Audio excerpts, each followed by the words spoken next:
Welcome to Grad-post. I'm your host, Brian S. Mitchell, and we're here to talk about life before, during, and after graduate school and whether an advanced degree is right for you. I'll draw upon my experiences as a graduate dean and research mentor, as well as my network of students, colleagues, and experts to bring you the most complete information on graduate education that I can. We bring this season series on getting into graduate school to a close with some final thoughts on what to do now that you have officially accepted an offer of admission to go to graduate school. Recall that we covered letters of recommendation in episode 21, your personal statement in episode 22, where to apply in episodes 19 and 23, submitting your application in episode 26, weighing your offers of admission in episode 28, and making your decision by the April 15th deadline that was described way back in episode 1. So, what's next? Well, if you're an international student, you'll want to listen to episode 29 regarding the F1 visa application process, and stay tuned for updates as immigration policy is rapidly evolving. All of you who accepted an offer will also want to review episode 31 on securing housing. That's your first order of business. But there are some other things to consider as you gear up for starting graduate school this fall. First, there will be a series of university-sponsored meetings over the next 3 to 4 months before school starts. Attend every single one of them, even if they seem redundant or you think they don't really apply to you. These meetings should be virtual, so there's no reason not to attend. You'll have at least one orientation, maybe as many as 3 or 4. Your department will have one, your school will have one, the university will have one. There will be a separate one for new teaching assistants and a separate one for new international students. Unless you're not a teaching assistant or you're a domestic student, plan to attend all of these meetings. If you want to get off on the wrong foot with your program, ask a question that was covered in the orientation sessions. Okay, maybe things weren't clear and you have a clarifying question or special case, but if you ask a basic question that was covered 3 times in each of these orientation sessions, expect a scornful look. It's like asking the professor about grading policies that are already covered in the syllabus. You know how well that goes over.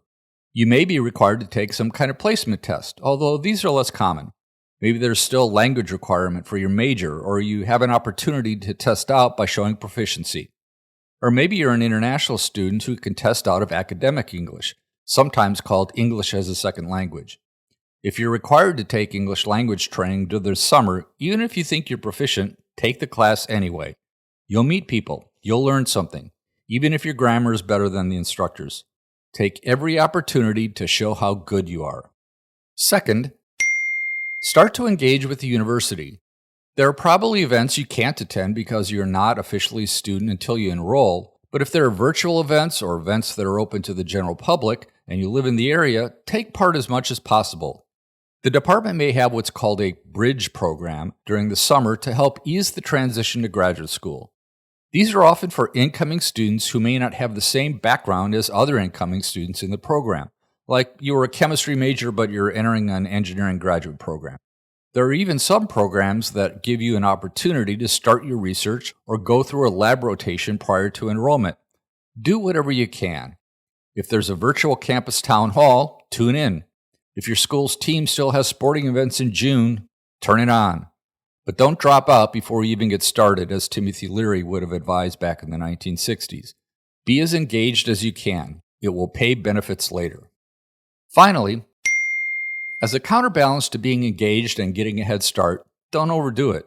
I once had an incoming graduate student ask what courses they could take during the summer to get ahead. They didn't need to take any courses. It was completely voluntary. I advised them to just take the time to relax and prepare both emotionally and physically for what will be an intense first year in graduate school.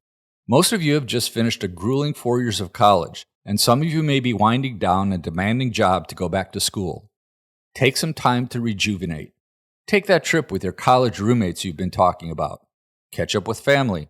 Start working out. Read that stack of books that have piled up. You will need to be in a good place in your life to enter the fast-paced world of graduate school. Take this time to prepare. And that's it. Let the excitement build naturally to your first day on campus and the prospects of changing your life in nothing but good ways. Thank you for joining me today. All the links provided in my podcasts are available on my website at gradpost.com. That's GRAD-POST. There, you'll find additional information and resources to help you plan your adventure for an advanced degree. You probably just finished one degree and are on to the next.